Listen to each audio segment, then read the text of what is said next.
disciples are in lockdown. Though in their case, it's by choice. On the evening of Easter Sunday, they are all together in a room behind a locked door. They're scared. They're scared of what will happen to them, that what has happened to Jesus might be their fate too. And so they're scared. 10 of them in the room. Judas is gone. Thomas, perhaps out for a walk, clearing his head, thinking about what's happened or what he's heard. And the others are behind this locked door. They're afraid. They're afraid of what might happen to them. Our lockdown is for very different reasons, but the fear is the same.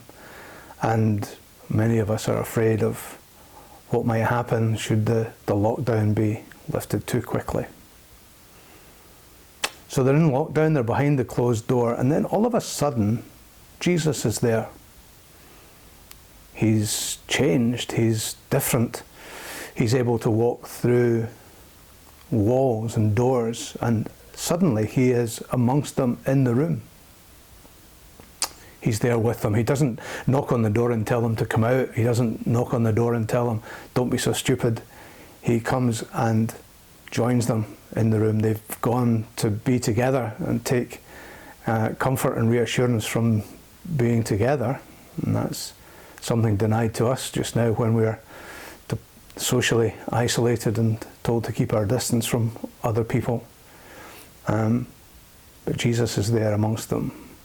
And I think my reflection today is a very simple reflection, and it's really just based on that fact that Jesus is there, that he is with them in the room, that he doesn't tell them they're stupid, that he doesn't try to change things for them, but he comes and stands amongst them, that he's there with them in the room, that he is there amongst his disciples when they're afraid.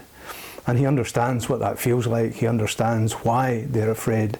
And so he wants to give them courage to help them deal with their situation. There'll come a time when they'll come out of the room and lockdown will be over for them. But for now, they're afraid. Easter Sunday evening, they're scared and they're behind locked doors. And yet Jesus is there with them. Jesus is with us, hidden, perhaps invisible, but there by his Spirit, with us to help us, to give us courage so that we may be able to deal with all that comes with lockdown for us. And he is able to help us. He understands when we can't speak to other people face to face, when we can't do things that we normally would do, but he is with us, listens to us when we cry, listens to us when we pray, and is able to help us.